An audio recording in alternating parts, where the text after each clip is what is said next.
2 சின்ன குழந்தைங்க விளையாடிட்டு இருக்கிறாங்க. ஒரு குழந்தையோட அப்பா ஃபாரின்ல இருக்கிறார், நிறைய பொருட்கள் அனுப்பி வச்சிருக்கிறார். இன்னொரு குழந்தையோட அப்பா ரொம்ப ஏழை, அந்த பிள்ளைகிட்ட ஒரு பொருள் இல்லை. இந்த பணக்கார பாப்பா வந்து சொல்லுது, எங்கள் அப்பா கொடுத்த ஐஃபோன் என்கிட்ட இருக்குதே, எங்கள் அப்பா அனுப்பி வச்ச ரிமோட் கார் என்கிட்ட இருக்குதே, எங்கள் அப்பா அனுப்பின ட்ரோன் என்கிட்ட இருக்குதே, எங்கள் அப்பா அனுப்பின ஹெலிகாப்டர் என்கிட்ட இருக்குதே இப்படின்னே சொல்லியிருக்கு. இந்த பாப்பா அவ்வளோத்தையும் கேட்டுட்டு சொல்லியிருக்காரு, என்கிட்ட எங்கள் அப்பாவே இருக்கிறாரே. நம்ம பல பேர் நினச்சிட்டு இருக்கிறோம் அப்பா சேர்த்து வைக்கிற பணம், அப்பா சேர்த்து வைக்கிற வீடு, நிலம், நகை, நட்டு இதெல்லாம் தான் சொத்துன்னு. இல்லை என் இனிய பெரியோர்களே, உண்மையான சொத்து என்ன தெரியுமா? யாருக்கெல்லாம் அம்மா அப்பா அதிக நாள் உயிரோடு இருக்கிறார்களோ அதுதான் உண்மையான சொத்து. கோடீஸ்வரன் அப்படின்னா ஏதோ அம்பானி அதானி அவங்கெல்லாம் கிடையாது. யாருக்கெல்லாம் அப்பா பேரன் பேத்தி கொள்ளு பேரன் பேத்தி எடுக்கிற வரைக்கும் அப்படி ஆரோக்கியமாக இருக்காங்களோ அவன் தான் உலகத்தின் மிகப்பெரிய கோடீஸ்வரன். அப்பாவை விட என்னங்க பெரிய சொத்து இருக்குது? நம்ம ஊரில் நல்ல அப்பாவுக்கும் மோசமான அப்பாவுக்கும் ஈஸியாக அது வித்தியாசம் கண்டுபிடிச்சிடலாம். தெரியுமா உங்களுக்கு? நல்ல அப்பா யார், மோசமான அப்பா யாருங்கிறது ஈஸியாக கண்டுபிடிச்சிடலாம். இப்போ அப்பா வேலைக்கு விட்டு வர்றாருன்னு வைங்க, பிள்ளைங்க குடுக்குடுன்னு அப்பா அப்படின்னு ஓடினாங்கன்னா அவர் நல்ல அப்பா. பிள்ளைங்க அப்பாவை பார்த்து வீட்டுக்குள்ளே ஐயோ அப்பான்னு ஓடியாந்தாங்கன்னு வைங்க, அவர் கொஞ்சம் மோசமான அப்பா. அதனால் நீங்கள் நல்ல அப்பாவா மோசமான அப்பாவான்னு இன்றைக்கி வீட்டுக்கு போகும்போது பிள்ளைங்க எப்படி கூப்பிட்றாங்கங்கிறத வச்சு கண்டுபிடிச்சிக்கோங்க. ஆனால் அப்பா அப்படிங்கிறவரை நம்ம சாதாரணமாக எடை போட முடியாது. நம்ம எவ்வளோ கேலி பண்ணாலும் கிண்டல் பண்ணாலும் நம்ம கூடவே சேர்ந்து மெல்லிசாக சிரித்து கொண்டிருக்கிற ஒரு புன்னகைக்கு சொந்தக்காரர் தான் நம்முடைய அப்பா. நமக்கு எப்பயுமே அம்மாவுடைய அன்பு தெரியும், ஆனால் அப்பாவுடைய தியாகம் தெரியவே தெரியாது. நமக்கு எப்பயுமே அம்மாவுடைய கண்ணீர் தெரியும், ஆனால் அப்பாவின் வியர்வை தெரியவே தெரியாது. அம்மா கொடுக்குற முத்தத்தை நம்மால் உணர முடியும், ஆனால் அப்பா பட்ட காயத்தை நம்மால் உணரவே முடியாது. வீட்டில் கூட பாருங்களேன், அம்மா கை பக்குவத்தில் அவிஞ்ச இட்லி எவ்வளோ ருசியாக இருக்குது நமக்கு தெரியும், ஆனால் அந்த பக்குவத்துக்கு காரணமாக இருக்கிற அங்கே வெந்து கொண்டு இருக்கிற அப்பாவின் வேட்டி யார் கண்ணுக்கும் தெரியாது. அம்மா தோசை மாதிரி அம்மாவுடைய சுவையை அம்மாவுடைய அன்பை நம்ம அனுபவிச்சுக்கிட்டே இருப்போம். ஆனால் அந்த தோசையை தாங்கி கொண்டே அடுப்பில் எரிந்து கொண்டு இருக்கிற தோசை கல் தான் நம்ம அப்பா என்பதை நம்மால் கடைசி வரைக்கும் உணர முடியாது. அப்படிப்பட்டவர் தான் அப்பா. அவருடைய உணர்வுகளை வெளிக்காட்டவே மாட்டார். நீங்கள் வாய்ப்பு இருந்தால் யூடியூப்பில் காட்ஃபாதர் அப்படின்னு ஒரு படம், ஒரு 4 நிமிஷம் தான் ஓடும். காட்ஃபாதர் நடிகர் ரமேஷ் கண்ணான்னு ஒருத்தர் இருக்கிறார் தெரியுமா? இந்த ஃப்ரெண்ட்ஸ் படத்தில் 3 நண்பர்களில் ஒருத்தர் இருப்பார், விஜய், சூர்யா, ரமேஷ் கண்ணா. அவர் பையன் எடுத்த படம் அது, 4 நிமிஷம் தான் ஓடும். நீங்கள் வாய்ப்பு இருந்தால் பாருங்கள் காட்ஃபாதர். அந்த படம் தொடங்கும், ஒரு ஸ்விஃப்ட் காரில் ஒரு 60 வயசு அப்பா உட்காந்துருப்பார், 30 வயசு பையன் அந்த காரை ஓட்டிகிட்டு வருவார். அந்த கார் நேராக எங்கே போய் நிற்கும்னா, இந்த ஒரு கிறிஸ்டியன் மிஷனரி நடத்துகிற முதியோர் இல்லம், அனாதை இல்லம், ஸ்கூலு இதெல்லாம் நடத்துகிற ஒரு கிறிஸ்டியன் மிஷனரிக்கு முன்னாடி வந்து நிற்கும். 2 பேரும் இறங்கி உள்ளே போவாங்க, அந்த முதியோர் இல்லத்துக்குள்ளே போவாங்க. அந்த பொண்ணு யாரை சார் சேர்க்கணும்? எங்கள் அப்பாவை தாங்க முதியோர் இல்லத்தில் சேர்க்கணும், உட்காருங்க அப்படின்னு ஃபார்ம்லாம் ஃபில் பண்ணி, அப்பா வெஜிடேரியனா, அப்பா ரூமுக்கு ஏசி வேணுமா, டிவி வேணுமா எல்லாம் டீட்டெயில் கேட்டு பணம் வாங்கிக்கிடுவாங்க. 2 பேரும் வெளியில் வருவாங்க. வந்த உடனே அந்த மிஷனரியை நடத்துகிற ஃபாதர் வருவார். வந்து ஹாய் சார் அப்படின்னோடனே அவங்க அப்பா நின்று பேசிகிட்டு இருப்பார். பையன் நான் போய் லக்கேஜ் எடுத்துகிட்டு வரேன்ப்பான்னு காரில் இருந்து லக்கேஜை எடுத்துகிட்டு உள்ளே வருவான். வந்த உடனே குர்றா என் லக்கேஜ் இனிமேல் நான் தானே தூக்கணுன்ட்டு அப்பா உள்ளே போயிடுவார். இப்போ அந்த ஃபாதர்கிட்ட அந்த மகன் கேட்பான், ஏன் ஃபாதர் எங்கள் அப்பா உங்களுக்கு முன்னமே தெரியுமா? சிரித்து சிரித்து பேசிகிட்டு இருந்தீங்க, ஏற்கனவே எங்கள் அப்பா உங்களுக்கு அறிமுகமானவரா, ஏற்கனவே பார்த்துருக்கீங்களா, பழகிருக்கீங்களான்னு கேட்பான். அந்த ஃபாதர் சொல்லுவார், ஆமாப்பா உங்கள் அப்பா ஒரே ஒரு தடவை பார்த்துருக்கேன். எப்போ? ஒரு 30 வருஷத்துக்கு முன்னாடி அவருக்கு குழந்தையே இல்லைன்னு சொல்லி எங்கள் அநாத ஆசிரமத்துக்கு வந்து ஒரு ஆம்பளை பையனை தத்தெடுத்துட்டு போனார். அதுக்கப்புறம் உங்கள் அப்பாவை இன்னைக்கு தான் பார்க்குறேன். இதாங்க அப்பா.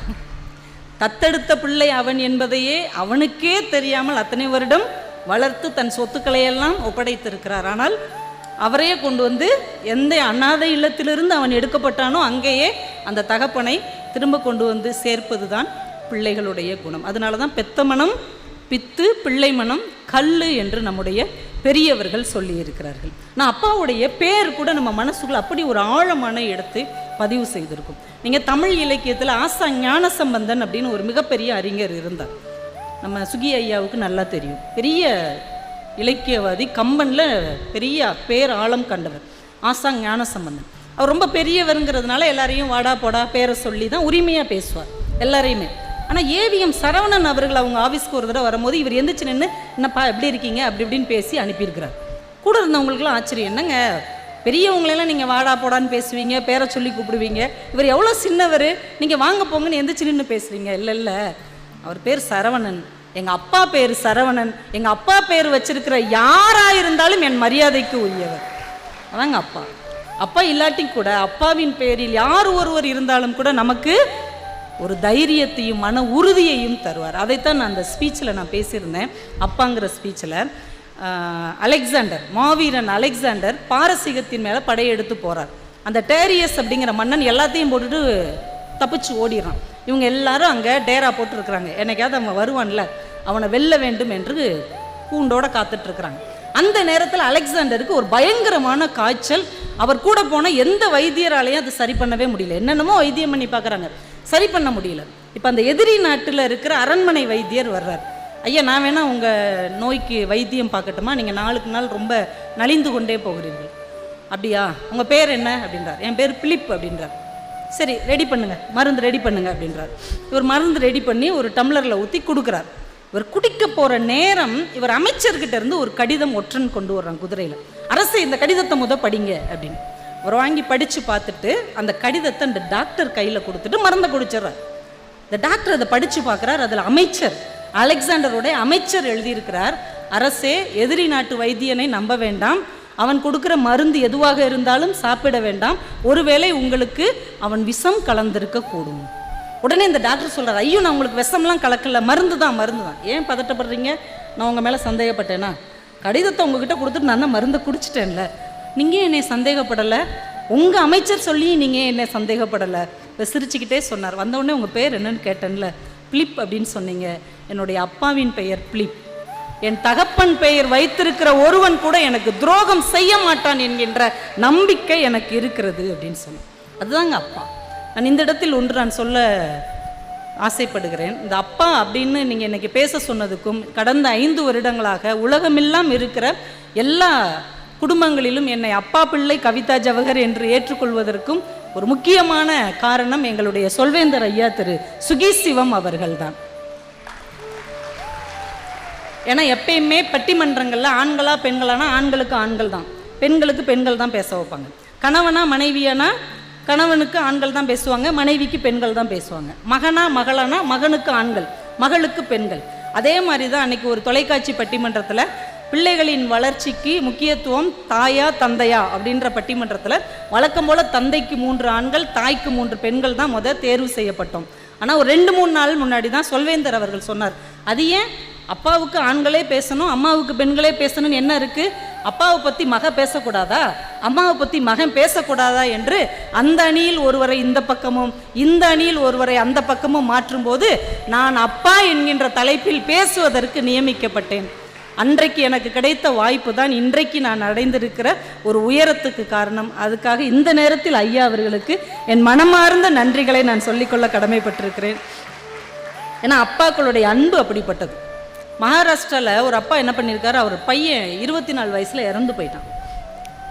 அவனுடைய இறுதி அஞ்சலி வந்தவங்க எல்லாருக்குமே ஒரு பார்சல், ஒரு கிஃப்ட் கொடுத்துட்டு இருந்திருக்கிறார் நினைவு அஞ்சலிக்கு வந்தவங்களுக்கு.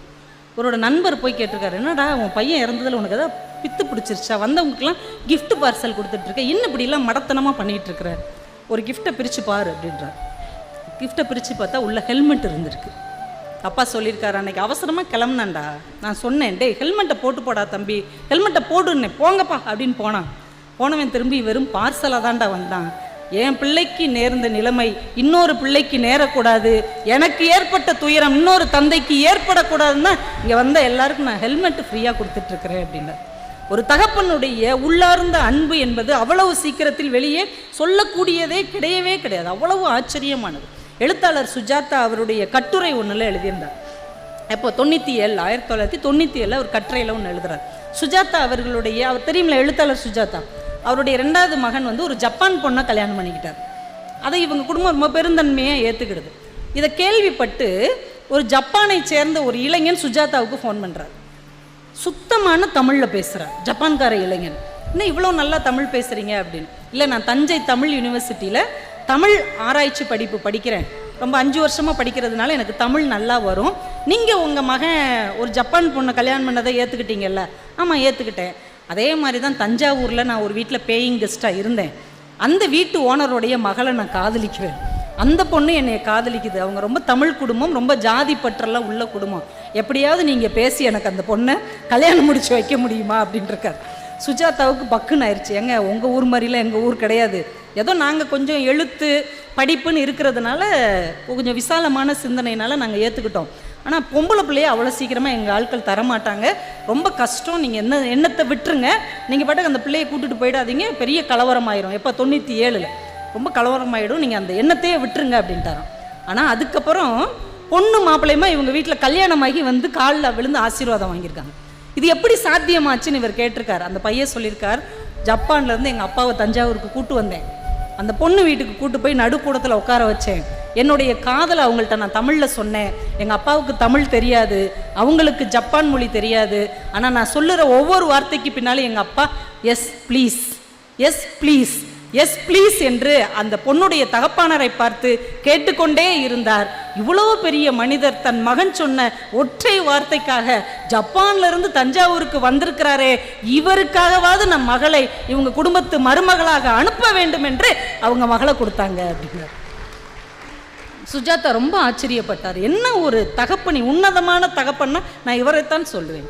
மகன் சொன்ன ஒரு வார்த்தைக்காக அவன் உணர்வை மதித்து ஜப்பான்லேருந்து தஞ்சாவூரில் ஒரு குடும்பத்தில் நடுவீட்டில் உட்காந்து என்ன பேசுகிறாங்கன்னே தெரியாமல் எஸ் ப்ளீஸ் ப்ளீஸ் ப்ளீஸ்னு தான் இறங்கி கேட்டார் இல்லையா, அதுதாங்க அப்பா. அப்பாங்கிறவர் கம்பீரமானவர், அப்பாங்கிறவர் கொஞ்சம் கெத்தானவர், அப்பாங்கிறவர் சுயமரியாதைக்காரர், அப்பாங்கிறவர் தன்மானம் நிறைந்தவர். ஆனால் இது எல்லாத்தையும் ஒரு நாள் அவர் விட்டு இறங்குவார் என்றால் அது தன் பிள்ளைகளுக்காக அதையும் விட்டு இறங்க தயாராக இருப்பவர் தான் நம்முடைய அப்பா. அப்பாவை சாதாரணமாக நீங்கள் நினச்சிடவே கூடாது. அம்மாவுடைய ஆசைகள் நிறையா இருக்கும். நீங்கள் அம்மாட்ட போய் உட்காந்து கேளுங்களேன், அம்மா உன் ஆசை என்ன அப்படின்னா, நான் வந்து மெட்ராஸில் மெரினா பீச்சை சுற்றி பார்க்கணும், தஞ்சாவூர் பெரிய கோயிலுக்கு போகணும், இருக்கிறதுலே விளக்குன்ன பட்டுச்சேலை வாங்கணும் அப்படின்னு நிறைய சொல்லுவாங்க அம்மாவுடைய ஆசை. ஆனால் அப்பாவுடைய ஆசை என்ன தெரியுமா? நீங்கள் அப்பா கிட்ட கேட்கவே வேண்டாம். எல்லா அப்பாக்களுக்கும் ஒரே ஒரு ஆசை தான். என்ன ஆசை தெரியுமா? தான் பிள்ளை ஒரு பொருளை கேட்டு அது என்னால் வாங்கி கொடுக்க முடியாது என்கின்ற நிலைமை மட்டும் தனக்கு வரக்கூடாது என்பதுதான் எல்லா தகப்பன்களின் ஆசையாக இருக்கும். அதுதாங்க உண்மையான ஒரு தகப்பனின் சிந்தனையாக இருக்கும். நான் முத்துக்குமார் உயில் அப்படின்னு ஒரு தலைப்பில் ஒரு கவிதை எழுதினார். அவர் மகனுக்கு எழுதுறார் உயில். ஒரு கவிஞர் வந்து கவிதையை தானே உயிலாக கொடுக்க முடியும். அவர் எழுதுறார், மகனே, எனக்கு மகன் பிறந்த பிறகுதான் என் தந்தையின் பாசத்தை நான் புரிந்து கொண்டேன். உனக்கு ஒரு மகன் பிறந்த பிறகுதான் என்னுடைய பாசத்தை நீ புரிந்து கொள்வாய், இதுதான் என் உயில் அப்படின்னு எழுதினார். உண்மையிலே அப்பா இருக்கிற வரைக்கும் அவருடைய பாசத்தை, அவருடைய அன்பை நாம் யாராலும் தெரிந்து கொள்ளவே முடியாது. 2019 கோயம்புத்தூர் பக்கத்தில் மேட்டுப்பாளையம்னு ஒரு ஊர் இருக்குல்ல, அதுக்கு பக்கத்தில் ஒரு சின்ன கிராமம். அங்கே தீண்டாமை சுவர்னு ரொம்ப வருஷமாக இந்த சாதாரண ஜாதிகளுக்கும் பெரிய ஜாதிகளுக்கும் நடுவில் ஒரு பெரிய சுவர் போட்டாங்க. நீங்கள் எங்கள் கூட சேரக்கூடாது, எங்கள் கூட ஒட்டக்கூடாதுன்னு எப்பயோ போட்டு வச்ச ஒரு சுவர். அந்த சுவர் ஒரு நாள் திடீர்னு நைட்டு 12 மணிக்கு இடிஞ்சு விழுந்துருச்சு. இந்த பக்கமாக விழுந்து அந்த எளிய குடும்பத்தை சேர்ந்த ஒரு 17-18 பேர் இறந்து போயிட்டாங்க. அதில் ஒரே குடும்பத்தை சேர்ந்த 2 பிள்ளைகள் இறந்துட்டாங்க. ஒரு பொண்ணு 9ஆம் வகுப்பு படிக்கிறா, 6ஆம் வகுப்பு படிக்கிற தம்பி, 2 பேருமே இறந்துட்டாங்க. அவங்க 2 பேருக்கு ஏற்கனவே அம்மா இல்லை, அப்பா மட்டும்தான். செல்வராஜ்னு ஒரு கூலி தொழிலாளி அந்த அப்பா.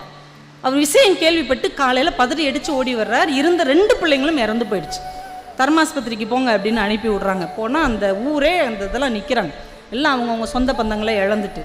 இவர் பிள்ளைய பார்க்க ஓடுறார். சொந்தக்காரங்க கையை பிடிச்சி சொல்கிறாங்க, இந்த பாரு செல்வராஜ், 2 பிள்ளைகளும் இறந்துருச்சு, ஆனால் டாக்டருக்கு என்ன சொல்கிறாங்க, 2 பிள்ளைகள் கண்ணும் நல்லா இருக்குது, அந்த கண் தானம் பண்ணிருன்னு சொல்லுவாங்க, நீ ஒத்துக்கிடாத, ஏற்கனவே நமக்கு இவ்வளோ பெரிய அநியாயம் நடந்திருக்குது, இவங்க அந்த கண்ணை எடுத்துகிட்டு போய் விற்றுருவாங்க, அதனால் நீ ஒத்துக்கிடாத, கையெழுத்து போடாத, பிள்ளைங்களுடைய உடம்பை கொண்டு வா, நம்ம இடுகாட்டுக்கு கொண்டு போயிடுவோம் அப்படின்னு சொல்கிறாங்க. சரின்னு இந்த அப்பா அப்படியே அழுதுகிட்டே உள்ளே போகிறார். இருக்கிற 2 பிள்ளைங்களும் இழந்தாச்சு. இப்போ அந்த டாக்டருக்கு சொல்கிறாங்க, சார் உங்கள் 2 பிள்ளைங்களும் துரதிர்ஷ்டமாக இறந்துட்டாங்க, ஆனால் அவங்க கண்கள் வந்து நல்லா தான் சார் இருக்குது, நீங்கள் ஒரு கையெழுத்து போட்டிங்கன்னா ஒரு 4 பேருக்கு கண் பார்வை கொடுக்கலாம், உங்கள் கையில் தான் இருக்குது, நீங்கள் ஒத்துக்கிட்டிங்கன்னா நாங்கள் இந்த ஆப்ரேஷன் பண்ணுறோம். ஒரு கணம் யோசிச்சுட்டு சரி அப்படின்னு கையெழுத்து போட்டு கொடுத்துட்டு வந்துட்டார். சொந்தக்காரங்களாம் திட்டுறாங்க, ஏன்டா நாம் ஏன்டா செய்யணும், நம்மளே இந்த உலகம் மதிக்குதா? நம்மளை யாராவது மனுஷனாவது நினைக்கிறாங்களா? நாம் ஏன்டா அப்படி கண் தானம் செய்யணும்? இறந்த பிள்ளைங்க கண்ணை நீ ஏன் தானம் செஞ்சேன்னு எல்லாம் திட்டுறாங்க. இந்த செல்வராஜுங்கிற படிக்காத அந்த கூலி தொழிலாளி 2 பிள்ளைகளையும் இழந்த அந்த அப்பா அந்த இடத்துல சொன்னான், பிள்ளைகளுடைய கண்ணை தானம் பண்ணிட்டேன். எங்கேயாவது ஒரு இடத்துல இவங்களுக்கு கண்ணை யாருக்காவது கொடுப்பாங்கல்ல, அந்த கண்ணு பொருத்தப்பட்டவங்க எங்கேயாவது என்னைய பார்க்கும்போது அந்த கண்ணு என்னைய பார்க்கும்ல, நம்ம அப்பா அந்த போகிறேன் அப்படின்னு அந்த கண்ணு என்னைய பார்க்கும்ல, அதுக்காகத்தான் நான் கண் தானம் பண்ணேன் அப்படின்னு இருக்கிறார். தாங்க அப்பா தன் மனசின் உணர்வுகளை வெளிக்காட்டாமல் இந்த உலகத்துக்கு ஏதாவது ஒரு வழியில் வெளிச்சம் கொடுக்க தயாராக இருக்கிறவர் தான் உண்மையான ஒரு அப்பா. ஒரு சிறுகதை படித்த இதோடு நிறைவு செய்கிறேன். ஒரு அப்பாவுடைய இறுதி காலம் எப்படி இருக்கும் அப்படி. ஒரு அப்பாவுக்கு 2 பசங்க ஒரு பொண்ணு கல்யாணமாகி பம்பாய்க்கு அனுப்பிட்டாங்க. 2 பசங்களும் கிராமத்தில் தான் இருக்கிறாங்க. கல்யாணம் முடித்து பேரம்பேத்தியெல்லாம் எடுத்து ஓஞ்சி போயிட்டார். ஓஞ்சி கட்டில் கீரை தண்டாக கிடக்கிறார், சாக கிடக்கிறார். நம்ம ஊரில் இறுதி நேரத்தில் இருக்கிற அப்பாவுக்கு என்ன செய்வோம்? பால் ஊட்டுவாங்கள்ல, இந்த பசங்க பேரம்பேத்தியெல்லாம் பால் ஊற்றுறாங்க. அவருக்கு இழுத்துக்கிட்டே இருக்குது உயிர். நண்பர் சொல்கிறார், 1 மாதம் அப்படியே இருக்குது, என்ன தான் செய்ய போகிறீங்க? அதான் என்ன செய்யன்னு தெரியல, நீங்கள் தான் ஒரு ஐடியா சொல்லுங்கள். அவங்க அப்பாவோட நண்பர் சொல்கிறார், உங்கள் அப்பாவுக்கு திருநெல்வேலி அல்வானா ரொம்ப பிடிக்கும்டா, அதை வாங்கி கரைச்சி ஊற்றுங்க, போய் சேர்ந்துருவார். சரின்னு ஒருத்தனை உடனே திருநெல்வேலிக்கு அனுப்பி அல்வாவை வாங்கி கரைச்சி ஊற்றிருக்காங்க. அவர் அப்படியே சாப்பிட்டுட்டு படுத்தே இருந்துக்கிறார். நாங்கள் அல்வா சாப்பிட்டும் போக மாட்டேங்கிறார். உங்கள் அப்பாவுக்கு தங்கம்னா ரொம்ப பிடிக்கும்டா, பிரேஸ்லெட் போடணும்னு ஆசைப்பட்டுக்கிட்டே இருந்தார், கடைசி வரைக்கும் நடக்கலை. தங்கத்தை உரசி ஊற்றுங்க, போய் சேர்ந்துருவார் அப்படின்னு இருக்காங்க. தங்கத்தை உரசி ஒரு சங்கில் ஊற்றிருக்காங்க. அப்படியும் அவர் வாட்டுக்கு ஏப்ப விட்டுட்டு உட்காந்துட்டே இருந்திருக்கிறார். அப்பயும் போக மாட்டேங்கிறார் அப்படின்ட்டு, உங்கள் அப்பாவுக்கு மண் மேலே ரொம்ப ஆசைடா, மண்ணை கரைச்சி ஊற்றுங்க அப்படின்னு இருக்காங்க. மண்ணையும் கரைச்சி ஊற்றிருக்காங்க. அப்பயும் அந்த மனுஷன் போல் அவர் வாட்டுக்கு அப்படியே முழிச்சுக்கிட்டே கிடந்திருக்கிறார். உயிர் அப்படியே வானத்துக்கு பூமிக்கு இழுத்துக்கிட்டே இருக்குது. போகவும் மாட்டேங்கிறார், இருக்கவும் மாட்டேங்கிறார். சொந்த பந்தம்லாம் வந்துக்கிட்டும் போய்கிட்டுமா இருக்குது. எத்தனை நாள் தான் லீவ் ஓட்டு வர போக, என்ன தான் சொல்கிறீங்க, ஏதாவது ஒரு முடிவுக்கு வாங்க அப்படின்ற மாதிரி ஆயிடுச்சு. அங்கே ஒரு கிழவி சொல்கிறாங்க, பக்கத்து வீட்டு கிழவி, நீங்கள்லாம் உருப்படுவீங்களாடா, அதையும் இதையுமா கரைச்சி ஊற்றுறீங்களேடா, அந்த ஜீவன் யாருக்காக ஏங்கிக்கிட்டு இருக்கு? ஒரு பொம்பளை பிள்ளையை கட்டி கொடுத்து மும்பைக்கு அனுப்புனீங்கல்ல, சொத்தை பிரிக்கும் போது எனக்கு ஒரு செயின் கொடுங்கன்னு தானே அந்த பிள்ளை வந்து கேட்டது. தரமாட்டேன்னு எல்லாரும் திட்டி விரட்டி விட்டீங்க. அவள் இனிமேல் உங்கள் ஊருக்கே வரமாட்டேன், உங்கள் வீட்டுக்கே வரமாட்டேன்னு மண்ணை தூக்கிட்டு போனால, அவளை வர சொல்லுங்கடா. அந்த பெத்த மகளை பார்க்கறதுக்கு அந்த உசிறு ஏங்கிக்கிட்டு இருக்கு, அவளை வர சொல்லுங்கடான்னு அந்த பாட்டி சொன்ன உடனே அவளுக்கு தந்தி அடிக்கிறாங்க. அவள் மும்பையிலேருந்து மதுரைக்கு ஃப்ளைட் பிடிச்சி வந்து அங்கேருந்து காரை பிடிச்சி கிராமத்துக்கு வந்து வீட்டுக்குள்ளே ஓடி வர்றா. அப்பா அப்படியே படுக்கையாக கிடக்கிறார். அந்த பிள்ளை அப்படியே நினச்சி பார்க்குது, ஒரு 30-40 வருஷம் முன்னாடி இந்த உடம்பு எப்படி இருக்கும்? கரலா கட்ட மாதிரி அப்படி நடந்து வந்தாருன்னா அப்படியே தேர் நடந்து வர்ற மாதிரி இருக்குமே.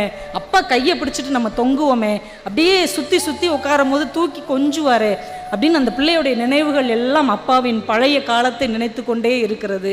அப்பா கையை பிடிக்கிற அந்த பொண்ணு, அப்பா அப்படியே கண்ணு முழிச்சு மகளை பார்க்குறாரு. பார்த்த உடனே அவருடைய நினைவு ஓடுது. அவள் பிறந்த உடனே கையில் ஏந்தி கொண்ட அந்த கணங்கள், பட்டுப்பாவோட சட்டை போட்டு அப்படியே சுற்றி பொஃப்னு உட்காரும் போது இவர் பார்த்த அந்த சந்தோஷம். அவள் ஏஜ் அட்டன் பண்ண அன்னைக்கு தாவணி பாவோட சட்டை போட்டு அப்பா அப்படின்னு வெக்கமாக பார்த்து சிரித்தது, அவள் கல்யாணத்து அன்னைக்கு அழுது கொண்டே போனது எல்லாம் நினைவில் வருகிறது. அந்த பெண் பிள்ளையுடைய கையை தன் உள்ளங்கையில் பொத்தி கொண்டு ஒரு சொட்டு கண்ணீர் விடுகிறார் அந்த அப்பா.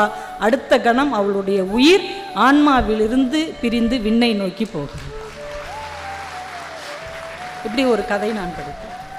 எந்த ஒரு அப்பாவுக்கும் கடைசி ஆசை என்னவாக இருக்கும் தெரியுமா? தான் பெற்ற பிள்ளைகள் தன் பக்கத்தில் அன்போடு நின்று தன் உள்ளங்கையை பற்றி கொண்டு உங்களுக்காக நாங்கள் இருக்கிறோம் அப்பா என்கின்ற ஒரு ஆதர்ச நம்பிக்கை மட்டும்தான் உங்கள் தகப்பன் உங்களிடமிருந்து எதிர்பார்க்கிறான் என்பதை தயவு செய்து நீங்கள் புரிந்து கொள்ள வேண்டும். என் இனிய பெரியவர்களே, நம்ம சின்ன வயசுல தேவதை கதைகள் படித்திருப்போம் இல்லையா? தேவதை கதைகள் படித்திருப்போம். ஒருவேளை அந்த தேவதை ஆணாக இருந்தால் அது நம்ம அப்பாவாகத்தான் இருக்கும். அவர் ஒரு ஆண் தேவதை. அலாவுதீனும் அற்புத விளக்கும் அப்படின்னு ஒரு கதை நம்ம படிச்சிருக்கிறோம். அந்த அலாவுதீன் எங்கே இருக்கிறான்னு தெரியாது. ஆனால் அந்த அற்புத விளக்கு எல்லார் வீட்டிலும் அப்பா என்கின்ற பெயரில் தன்னை இருட்டில் ஆழ்த்தி கொண்டு தன்னை உருக்கி கொண்டு நம் வாழ்க்கைக்கு வெளிச்சம் தந்து கொண்டிருக்கிறது. நம் அப்பா தான் அந்த அற்புத விளக்கு. என் இனிய நண்பர்களே, கடவுளை இதுவரைக்கும் யாரும் பார்த்ததில்லை, கடவுளை யாரும் இதுவரைக்கும் தொட்டது இல்லை. இன்றைக்கு நான் உங்களுக்கு ஒரு வாய்ப்பு கொடுக்கிறேன். கடவுளை நீங்கள் தொட்டு பார்க்க ஆசைப்பட்டால் உங்கள் பக்கத்தில் இருக்கிற உங்கள் அப்பாவின் கைகளை தொட்டு பாருங்கள். அவர்தான் கடவுள். கடவுள் அப்படித்தான் இருப்பார். உங்கள் அத்துணை பேருக்கும் உலக தந்தைய தின வாழ்த்துக்கள். நன்றி.